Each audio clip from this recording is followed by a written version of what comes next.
오늘은 이제 그 이후에 우리 존 웨슬리가 한번 미국에 온 적이 있어요. 한 몇 년 동안 그 조지아예요. 바로 요 밑에예요. 그쪽이 우리 감리교의 흔적이 좀 많이 남아 있습니다.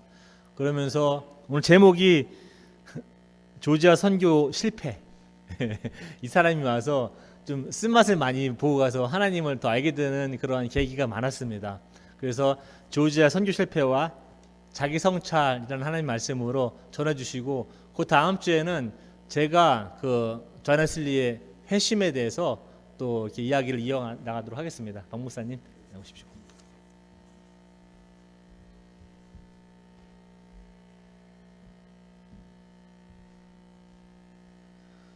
안녕하십니까? 네, 할렐루야라고 보통 하는데 난 그렇게 약간 할렐루야 하면 너무 공식적인 얘기가 돼서 인사하는 게 더 좋을 듯합니다. 미국식이죠. 여기 미국식, 한국에서는 한국적으로 하고 미국에서는 미국식으로 하는 게 좋습니다. 저는 우리 집 사람이 미국 사람이라서 그걸 잘 압니다. 한국에 가면 한국식으로, 미국에 가면 미국식으로 사는 것입니다. 그렇죠? 네? 네. 지난주에는 아마 존 웨슬리의 학창 시절에 대한 얘기와 인도와 보호에 대해서 말씀을 잘 들으셨을 것입니다. 오늘은 특별히 존 웨슬리의 생에 있어서 아주 중요한 기간입니다. 그래서 여러분도 여러분 자신의 실패 이런 것을 마음에 두면서 같이 함께 말씀을 듣는 시간을 갖도록 하겠습니다. 이제 존 웨슬리는 학창 시절을 마치고서 아버지 사무엘 사제의 교구에서 한 2년간 도왔습니다. 그리고서 옥스퍼드 대학에 머물러 있게 되었는데 마음에 갈등이 생겼어요.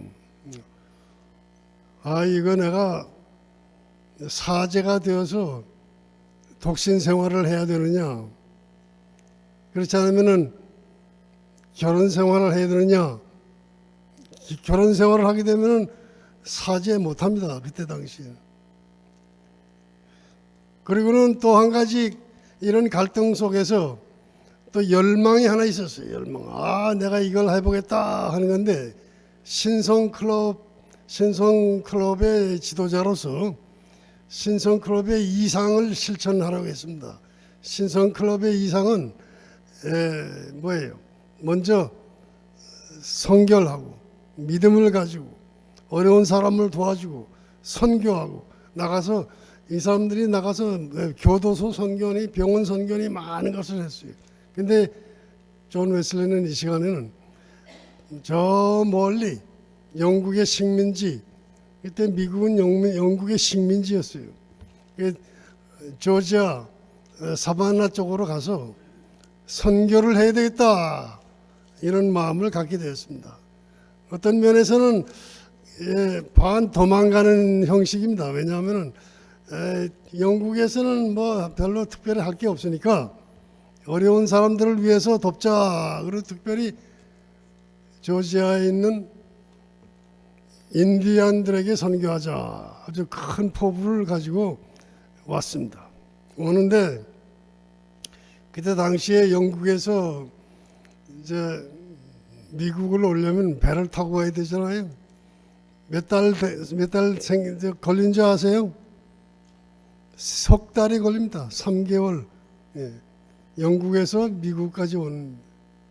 3개월 동안 배 위에서 아주 놀라운 경험을 또 하나 했습니다. 배를 타고 오는데 그 배의 이름이 시몬즈. 그리고 그런 동승한 사람들을 만나는데 모라비안 교도들입니다. 약 26명 정도 이민자가 같이 타는데 그 오랜 기간 동안에 파도가 아주 심해 위험합니다. 죽을 지경까지 올 그때 이 사람들은 두려움을 뻘치고서 찬송가를 불렀어요. 열심히 배 안에서 찬송가를 부르면서 그러고서 웨슬리가 물었어요. 어떻게 그렇게 하느냐고 물었더니 우리는 죽음을 두려워하지 않습니다. 그러고는 열심히 찬송을 부르는데 놀라운 감명을 받았어요. 야, 이게 진짜 그리스도인들이로구나. 존 웨슬리가 그때부터 모라비안 교도들에 대해서 관심을 갖게 되었어요.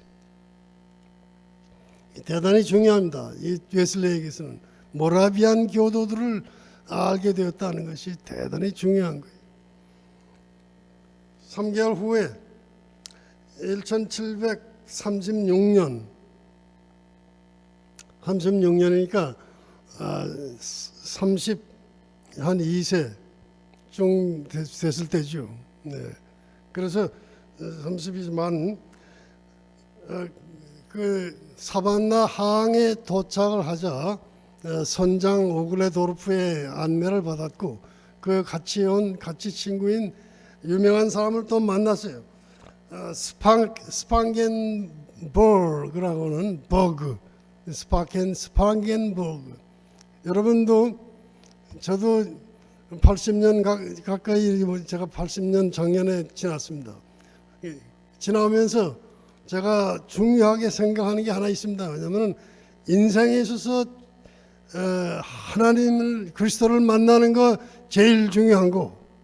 두 번째는 뭐예요? 훌륭한 사람을 만나는 게 중요합니다. 우리 인생에 있어서 어떤 사람을 만나느냐 대단히 중요한 거예요. 웨슬리도 그래서 모라비안 교도, 모라비안 지도자를 만났다고 하는 것이 얼마나 은혜인지 모른다. 그 사람 중에 하나가 스팡겐버그. 이 스팡겐버그는 다행히 웨슬리하고서 나이가 같아요. 그래서 금방 친구가 되었습니다. 그러고는 이 스팡겐버그는 자기가 아는 이 사람이 모라비안 교도의 지도급이 있는 사람인데 자기가 아는 제일 높은 지도자 친첸도르프에 대해서 얘기해 주었습니다. 그 헤른후트라고 하는 모라비안 교도들이 많이 모여서 있던 곳은 그것을 또 얘기해 주고 모라비안 교도들의 생태를 가르쳐 주었어요. 그래서 그때 듣게 되는데 거기서 그 사람을 통해서 아주 중요한 것을 느끼게 되었습니다. 뭐냐면 신앙의 단서가 되어지는 것으로서의 갑작스러운 회심 이것이 우리에게 필요하다 하는 것을 거기서 배웠습니다. 존 웨슬리는 그런 거 생각하지 않던 사람이었어요. 갑작스러운 청령 체험 이게 중요한 것이구나. 그런데 전체를 말하자면은 많지만은 오늘은 조지아 선교 실패에 대한 얘기를 하는 거니까 그거 다 하다가는 1시간 걸려요. 안 돼요. 30분 내로 이거 끝내려면 실패에 대한 얘기만 여러분에게 말씀드립니다. 존 웨슬리가 선교 실패한 이유는 3가지입니다. 첫째는 무엇인가 하면 웨슬리의 고귀한 생활과 높은 교양 이것이 오히려 그 식민지 사람들에게 문제가 되었어요. 왜?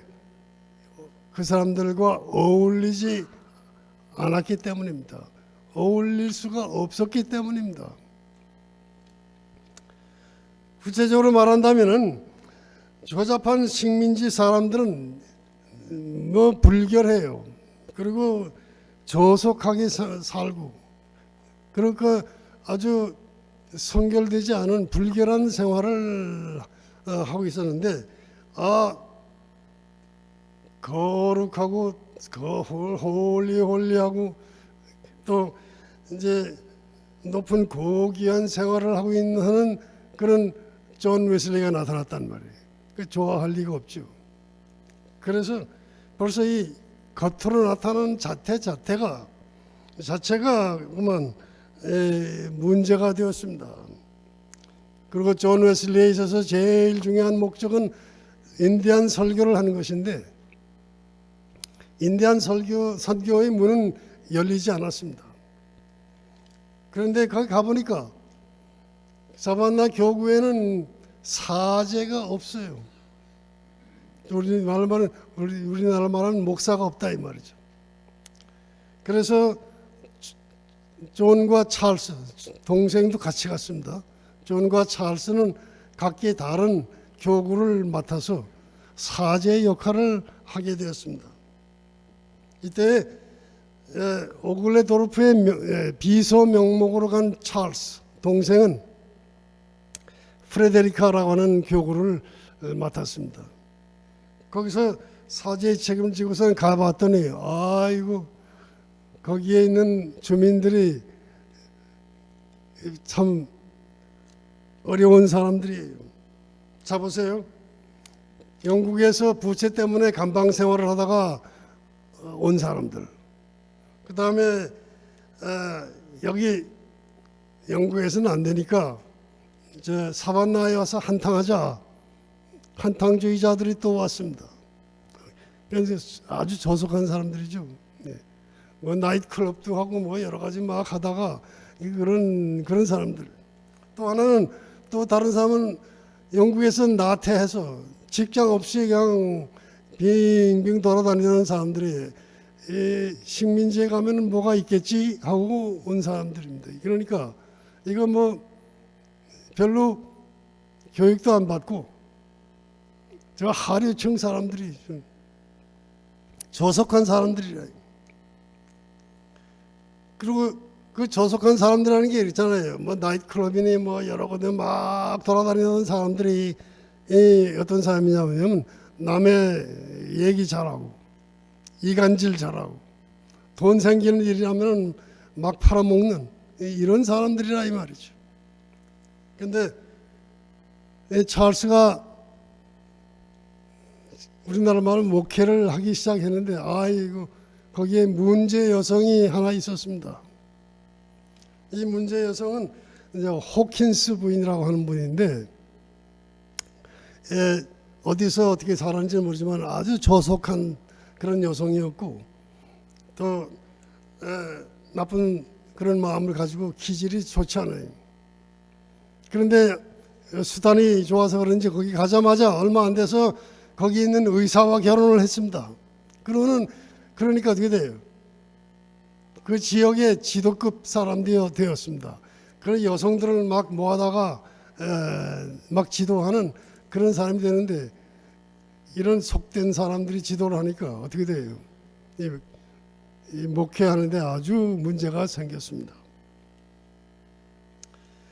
이 호킨스 부인은 도도하고 고결하게 생활하는 찰스를 좋아하지 않았습니다.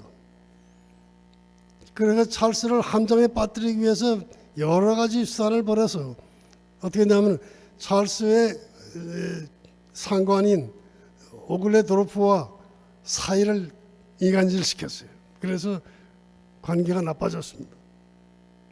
그리고는 여성들을 데리고 돌아다니면서 이 찰스 웨슬리를 힐난하고 모함하고 괴롭혔습니다. 자, 이게 반대예요. 우리 감리교회에서는 여선교회 사람들이 제일 잘하는 사람들인데 여기서는 지금 이 호킨스 부인 때문에 아주 문제가 커졌어요. 찰스는 참다 못해서 형에게 얘기를 했어요. 호소했어요. 형, 이거 어려운데 와서 좀 도와달라고.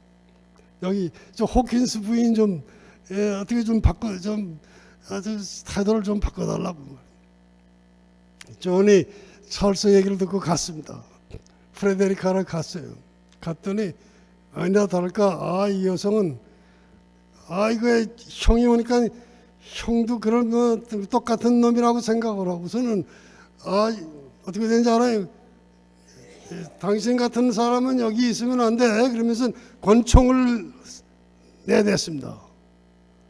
그래서 이 존 웨슬리는 안 되겠다 해가지고 권총을 내두자마자 이것을 탁 쳐버렸습니다. 그래서 권총이 다 달아났어요. 그러니까 이 호킨스 부인은 거기에서 끝날 줄 알았는데 존 웨슬리에게 달려들어가지고는 칼로 가지고서 여기 팔 소매를 막 잘랐어요. 그래서 존 웨슬리가 봉변을 당한 거죠. 거기서 그 일이 있은 다음에 여러 가지 또 불상사가 일어나는데 찰스는 아이고 안 되겠다, 나는 항복하고 안 되겠다 해서 영국으로 돌아왔습니다. 존 웨슬리는 그래도 거기서 견디고 살면서 이런 사람이라도 회개시켜서 살아야 되지 그러면서 이게 했는데 그게 안 되는 거죠. 그러니까 도도하게 고결한 그런 태도를 가지고 가서 속된 사람들과 만나니까 안 되는 거예요. 목회가 안 되는 거죠. 또 다른 말로 말하면은 자기가 좀 낮아져서 존 웨슬리 자신이 낮아져서 옷도 좀 보통 옷을 입고 다니고 그러고서는 그 농민들은 농민들과 같이 일하고 또 마국간에 있는 사람들은 마국간과에 가서 같이 동정스러운 마음으로 같이 일하고 그래야 되는데 그렇게 못하니까 당신 필요 없다고 말이죠. 이렇게 된 것입니다. 둘째 요인은 실패 요인은 웨슬리의 고교회주의 때문이었습니다. 고교회주의, 하이처치라고 하는 것인데 이것은 무엇인가 하면은 다 함께 모여서 예배를 조록하게 드리고 그 다음에 함께 이 교회 기구 또 제도 거기에 따라서 일을 해가면서 사는 것인데 그 고교의 전통 가지고는 이게 안 되는 거예요. 또 거기에 문제가 있어요. 고교의 전통에는 원리 원칙대로 살아야 합니다. 그래서 그렇게 하려고 했더니 존 웨슬리가 또 어려움에 봉착했어요. 침례 문제입니다. 존 웨슬리는 그때 당시에 초대교회 사람들이 침례를 베풀었다고 믿었습니다. 그래서 우리도 침례를 받아야 한다 이렇게 강조를 했어요. 그런데 그만 문제가 생긴 게 거기에 있던 어떤 부부가 반대를 했는데 파커 부부가 반대를 했습니다. 이거 침례 꼭 해야 되는 게 아니고 세례도 베풀 수 있습니다. 침례만 베풀어 가지고는 안 됩니다 하고 반대를 하니까 존 웨슬리가 또 반감을 가졌는지 그 파커 부부의 어린 아이를 영아 침례 받잖아요. 그걸 거부했어요. 그랬더니 파커 부부들이 화가 나서 세례를 달라고 그러는데 왜 안 주냐고 말해요. 침례 아니면 안 된다. 이렇게 싸움이 벌어졌습니다. 고교의 전통을 따르기 때문입니다. 그리고는 그 교회 모든 사람들뿐만 아니라 마을 사람들이 불평을 하기 시작하는데 이 불평이 시작되면은 이거 걷잡을 수가 없습니다. 우리 교회 안에서도 그래요. 불평 한두 가지 생기면은 걷잡을 수 없이 커집니다. 우리 아버지가 감리교 목사로서 40년간 목회하신 분입니다. 그래서 제가 어렸을 때부터 그걸 봤어요. 교회 안에서 몇 사람이 불평하기 시작하면은 한 달에 4명, 한 2달에 8명, 기하급수식으로 증가합니다. 제가 그걸 봤어요. 여기는 더하죠. 세속적인 그런 세계라 한 2-3일 만에 그냥 전부 마을 전체가 나쁘게 불평을 하게 되는 거예요. 불평에 꼬리를 물고 꼬리를 문다고 그러잖아요. 불평하는 내용 중에서 가장 중요한 것을 여러분에게 말씀드립니다. 그 사람들은 이렇게 말합니다. 예배 출석을 지나치게 강요한다. 예배 출석이 그때 예배를 3가지로 보았는데 그걸 예배 출석 지나치게 강조하는 게 죄입니까? 아니죠. 근데 그게 그다음에 웨슬리는 앵글리칸, 그러니까 영국 교회 사제 형식으로 되어 있지만 사실은 가톨릭 교회의 신자다, 가톨릭 교회의 신봉자다 이렇게 비방을 했습니다. 왜? 고교의 전통 따르니까. 그다음에 비국교도인의 수찬을 거부한다. 비국교도는 성찬을 못 받게 했습니다. 왜? 고교의 전통에 따라서는 신앙 상태가 다르기 때문에 못 오게 했어요. 성찬 받지 못하게 했습니다. 그것도 문제죠.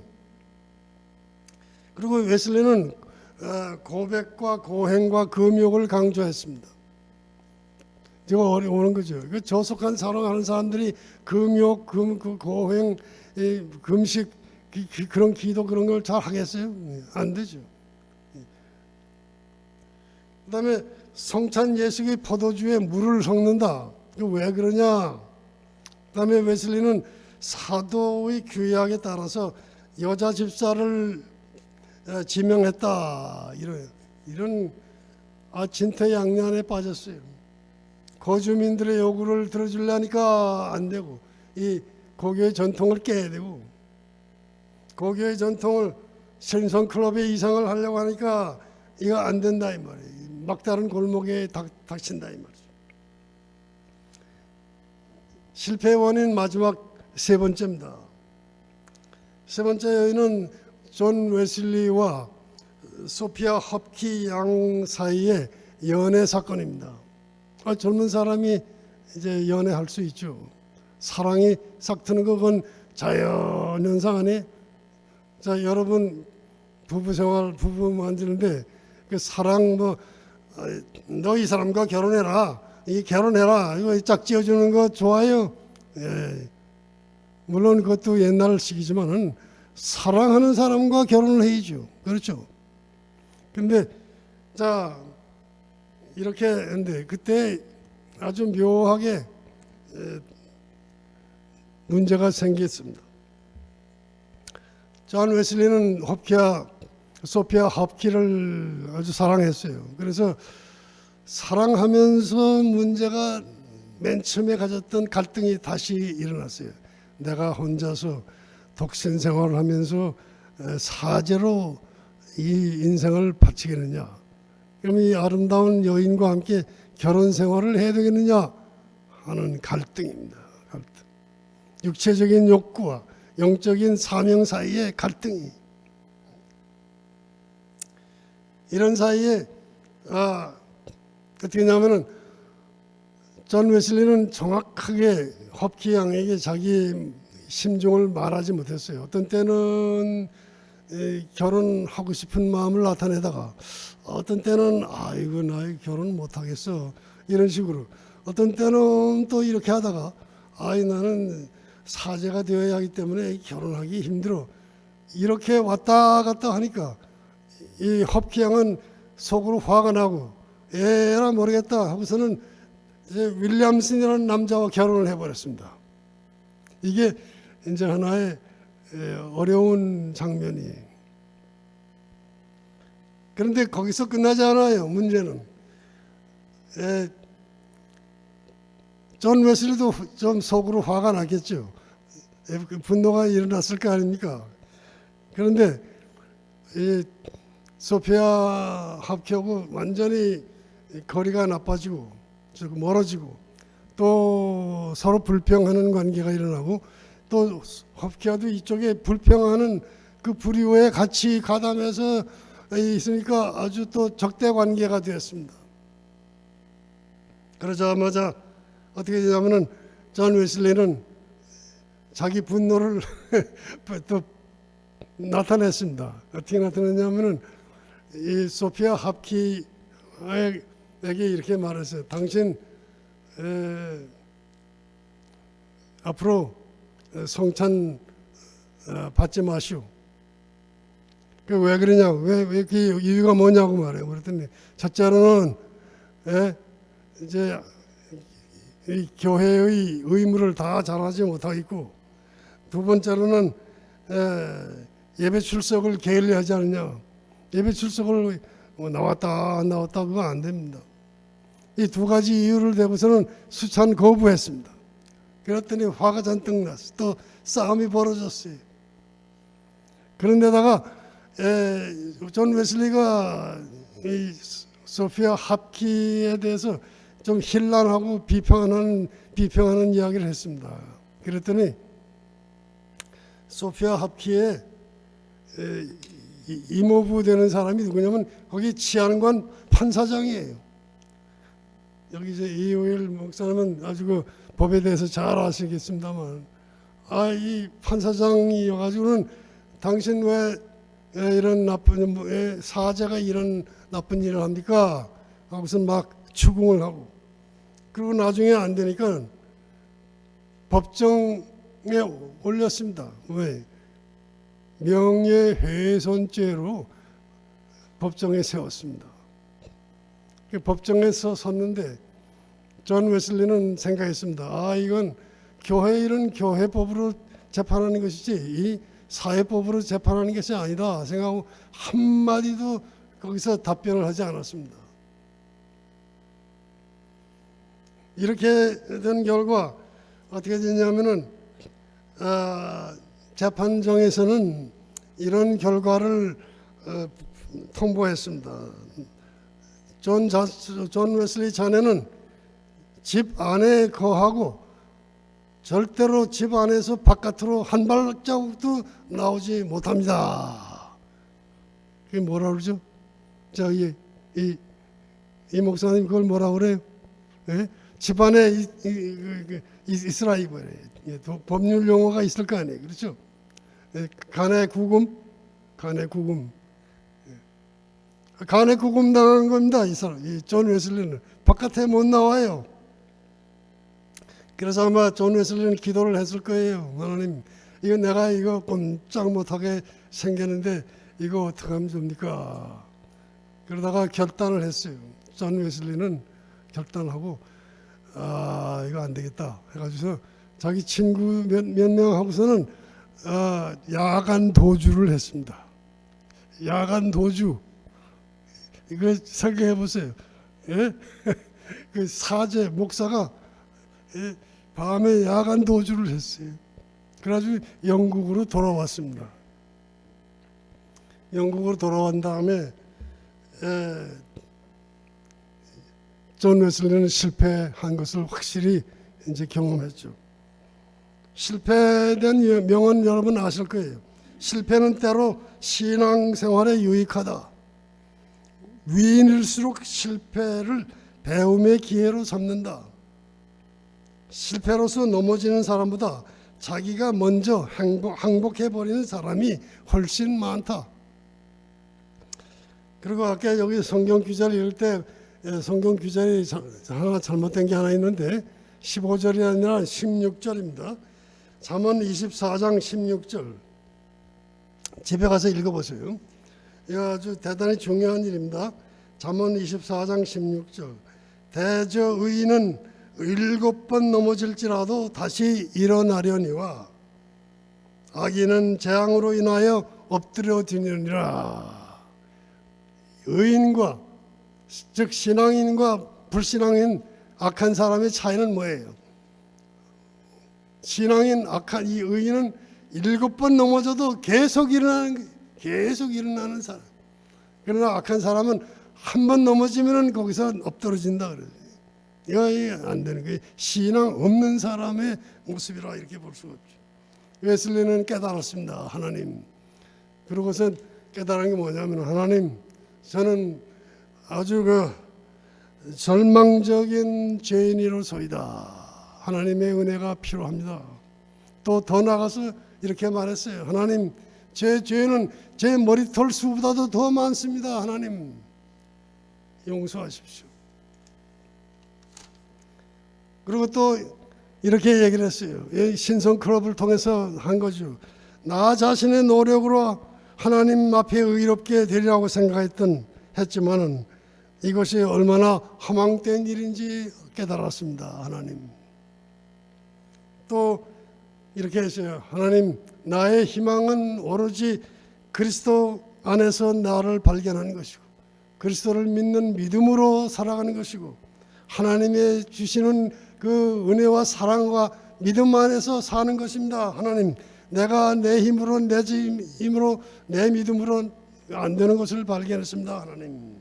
그리고 마지막 제일 중요하게 하나님께 열망한 것이 무엇인가 하면은 하나님, 저희가 이 모라비안 교도처럼 믿음의 내적 체험을 하게 해 주시옵소서. 믿음의 내적 체험을 하게 해 주시옵소서. 하나님, 이렇게 기도해요. 그것이 그래요. 그래서 존 웨슬리는 한마디로 조지아 선교 실패했지만 그것을 딛고 일어나 극복함으로써 하나님의 은혜를 더 많이 받는 그런 도약의 기회가 오는 것입니다. 그것이 오다음 주일입니다. 오다음 주일에 그 얘기를 하게 되는 것입니다. 그래서 전 결론 말씀보다는 같이 영적인 믿음의 구호 외치는 걸 좋아합니다. 그러니까 여러분 저 따라하세요. 한번 힘차게 따라하세요. 7번 넘어져도 저와 같이 이것도 해줘. 이것도 같이 그래야 규호가 되는 거예요. 이건 다짐이에요. 그냥 말이 아니에요. 믿음의 다짐. 그러니까 자 7번 넘어져도 다시 일어난다. 믿음의 내적 체험. 믿음의 내적 체험. 열망 또 열망. 이 세상에 아무것도 하나님의 사랑에서 우리를 끊을 수 없다. 우리를 끊을 수 없다. 할렐루야. 아멘. 기도하시겠습니다. 자비로우신 하나님, 우리에게 예수 그리스도를 보내주셔서 구원과 영생을 주심을 감사드립니다. 특별히 또한 존 웨슬리의 이 역경 어려운 실패에도 불구하고 하나님의 은혜 안에서 도약하는 계기를 주심을 또한 하나님께 감사드립니다.